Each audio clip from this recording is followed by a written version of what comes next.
One of the consequences of what I refer to as the massification of red pill knowledge or the massification of mgtow is or has been a general oversimplification of many of the core concepts that had originally been introduced, a lack of subtle analysis and lack of introspection. And so you get a very streamlined version, which is at times helpful to a degree, of various concepts of human biology, evolutionary psychology, female behavior, specifically is what I'm referring to. And because of that, you run into situations, examples, which then appear on their face to be exceptions. And this has, again, been a consequence of the mass spread of this information. Anytime something is spread to the masses, you can readily expect that it will lack subtle details and it will lack nuance. And I want to address in this video a particular phenomenon that is often overlooked, and that is the concept of the wall and hypergamy bound by cultural borders. You see, what is not often talked about is how hardwired behaviors that human beings display interact with the social environment they're forced to exist in. You see, what is not talked about, really ever, is how specific hardwired behaviors interact with specific environments, social environments. It's not a perfect analogy, but oftentimes, I think appropriately, hardwired human behaviors, such as hypergamy in the case of women, can be analogized to hardware in a computer. Hardware in a computer, of course, as you know, has to interact with software.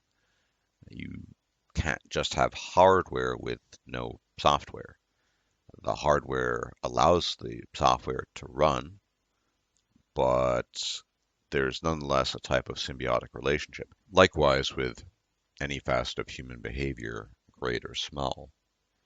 And so, specifically in this video, I want to talk about what appear to be, on their face, strange anomalies in what are often regarded as rigid laws of the universe, or the equivalent of laws of the universe, as they pertain to women.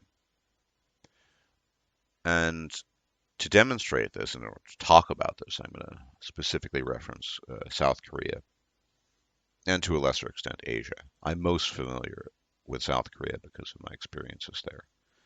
Nonetheless, there's a phenomenon that you can observe oftentimes in places like South Korea, where you get foreigners, usually white men, who in their own home countries, in their own cultural milieu, do not do well at all with women.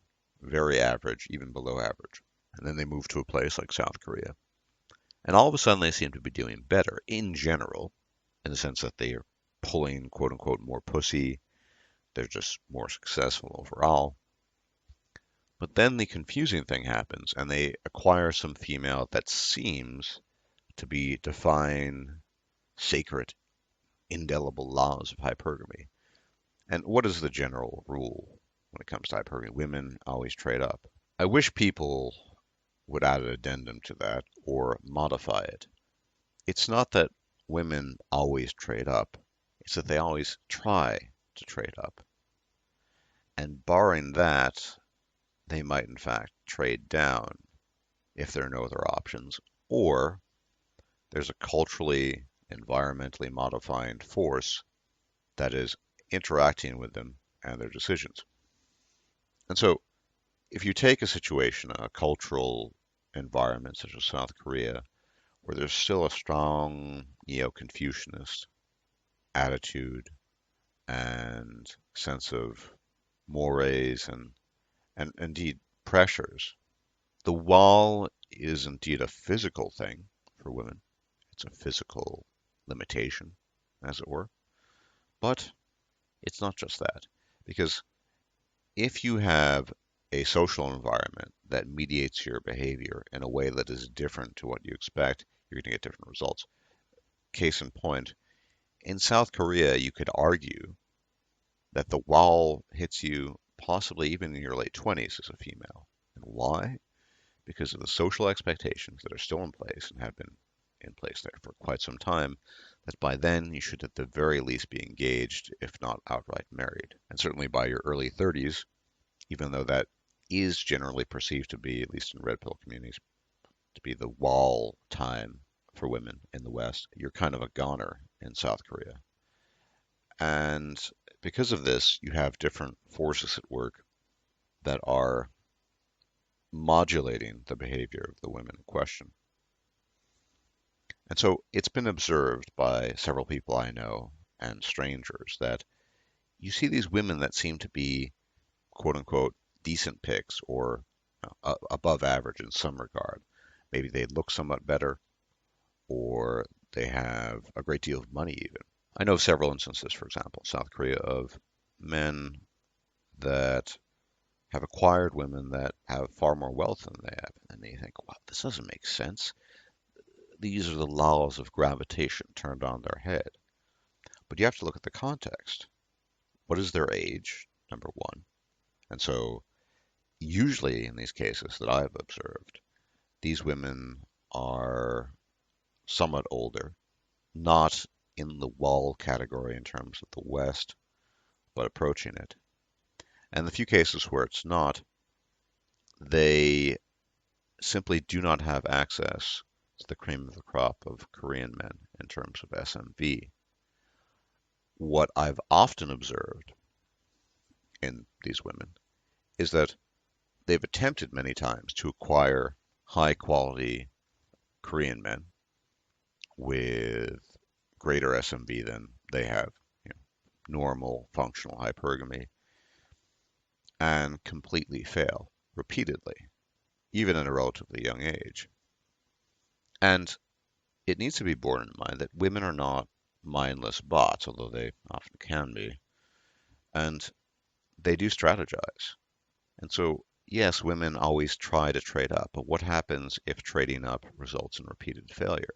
Of course, there are these bots that will try again and fail, and that exists. In fact, it probably would be the majority of many of these women. But in South Korea specifically, because of the social pressures exerted on both men and women, there's a much more limited time frame. They cannot continue to quote unquote ride the cock carousel or engage in activities that are quite well known in the West ad infinitum. There is an expiration date, even if initially the expiration date is primarily social and cultural. They need to work within that framework. So what happens? They can't get the high quality Korean men. And let's be honest, most people engage in a sort of mating, which means that they go for people who are similar to them. And that can mean genetically similar, culturally similar, religiously similar, ethnically similar, or all of the above, or parts of the above, whatever. But failing that, right, these women realize that the next best thing is some kind of foreigner, and usually it's a white male from some Western context. And so what happens is you get these scenarios of women who seem to have access to greater wealth because their families are wealthy, and there are other examples I can cite, of effectively dating down, but not really dating down because one of the somewhat exotic status feature of the white male in Korean society, and two, it's a strategy to give them more leverage. If you're a foreigner in Korea, it's very unlikely that your Korean is going to be very good. It's very unlikely that you're going to fit in. In fact, you never will. It's an extremely homogenous society. This creates dependencies that otherwise would not exist in a Western context. Quite the opposite. It's much more likely that a foreign wife, in this case a Korean wife, would be somewhat more dependent on you for a variety of reasons, but specifically linguistically, culturally, than the other way around. In South Korea, on the other hand, if you're living there as a foreigner and you've shacked up with a Korean female, there are new dependencies. And so really what it is, it's a leverage game. And this doesn't really violate the quote unquote laws of hypergamy. It merely adds a bit of subtlety to it. Because what you have are these external social cultural pressures in operation, and they are exerting their force on these women, and these women have to make a decision. It's very rare in South Korea for all the reasons cited above, cultural, societal pressure, for women to simply say, well, I'm just going to settle and be single. There's no attempt in South Korea to ennoble the state of being single in the way that it is at least proclaimed in the West. In the West, obviously, there's a kind of glorification of being a single woman. We know really what's behind that. It's a lot of obfuscation. It's a lot of sleight of hand. It's a lot of illusion being woven, of course. But in South Korea, these options aren't available. So women will trade down in a sense, provided it is not an overt trade down. By that I mean there are salient factors at play. In the case of these white men in South Korea, you have the somewhat exotic factor, although that is fading over time, the fact that they are effectively beholden to the women linguistically, culturally, because otherwise they, as a rule, cannot operate very well. And they have a dependency because they're always a foreigner that otherwise would not exist. And I think what's going on, and this is my, you could say, well-informed speculation, is that when women in South Korea, quote unquote, marry down or date down, apparently, including these salient factors, they're hedging their bets. They're thinking, well, maybe he's not the cream of the crop, but one, he's a white foreigner. Two, I have a lot of leverage. I can do a lot with this guy that I otherwise could not do. And I want to mention these things because I want to at least partly dispel the myth that women always operate in a way that is akin to an automaton in their behavior. Many of them admittedly do that, but not all of them do that. And oftentimes, people in the West are blinded by their ignorance, and the gods bless them. They know not what they do. They have never lived in a different context other than the current Occidental context. And they think that what they observe in the West has to be absolutely universal. Now, without a doubt, hypergamy is a universal behavior. It is a hardwired behavior. It's part of the hardware. But again, if you are operating off of a different OS, i.e. Neo-Confucian society in the South Korean example, you're probably going to get somewhat different results, and you're going to get different variants in how women approach the mating market. So it's not a violation really of anything. Women always try, they attempt to marry up, they attempt to date up, given the context they live in, and given the social forces that are informing their behavior. Because remember, women are always operating within the limits that society imposes on them. In the current year in Western society, there are no limits imposed on women. Therefore, women do whatever they want, go to any extreme, at times act in the most outrageous manner. In a different context, and certainly in a different temporal context. In former times in the West, that wasn't the case, obviously, as many people know. And so in South Korea, you still have many limitations, many impositions, many restrictions, and as a consequence, have to act within that system. And so it's not really a straightforward, oh, they're just trading up or they're trading down in these cases. In some sense, they're trading down because they know They cannot acquire quote unquote better quality males that would be Korean, that would follow in a sort of mating pattern that would be culturally more acceptable than the strange Wiguk, which refers to foreigner in South Korea. But it's acceptable, again, one, because of the exotic factor, and two, ultimately, because of the degree of power that exists between the two. Despite men and women being, in some sense, complementary, men and women, rather obviously, engage in power games. Anyone who has made even the most cursory observation knows this. Men and women engage in power games.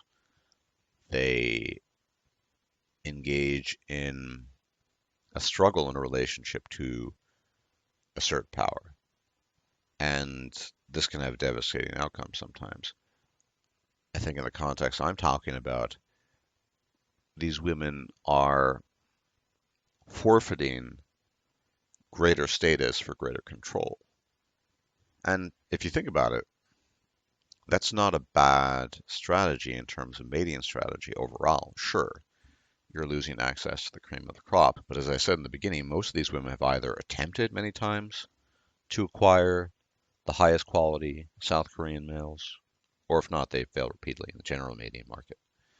And they're approaching the wall, they're in their late 20s, and they really have to settle down, and they find what they can find.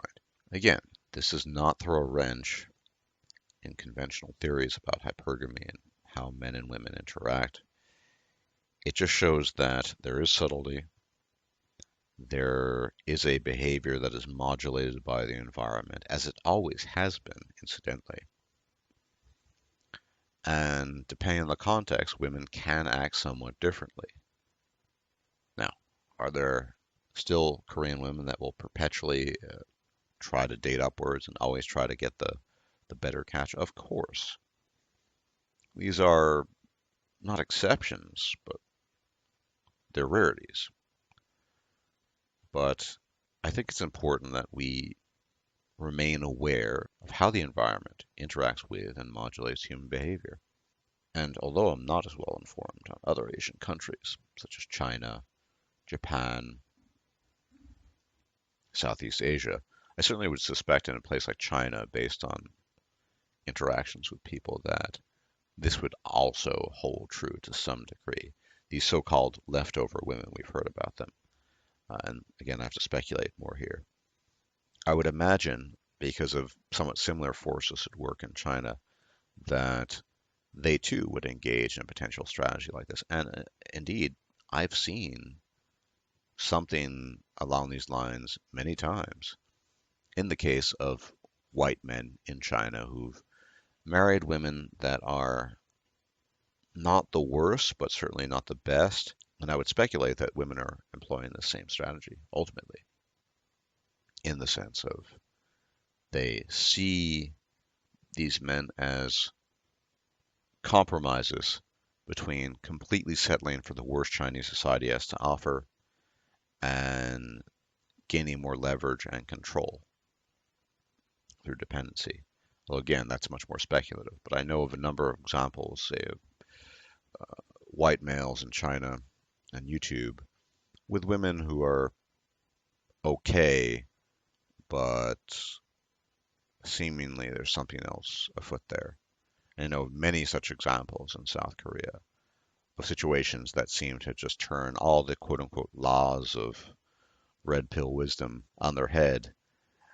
But again, red pill wisdom needs to be tempered by an understanding of social and cultural context, and oftentimes that is completely ignored.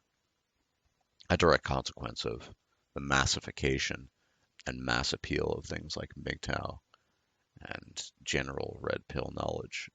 It was inevitable. And so people get a limited understanding of things.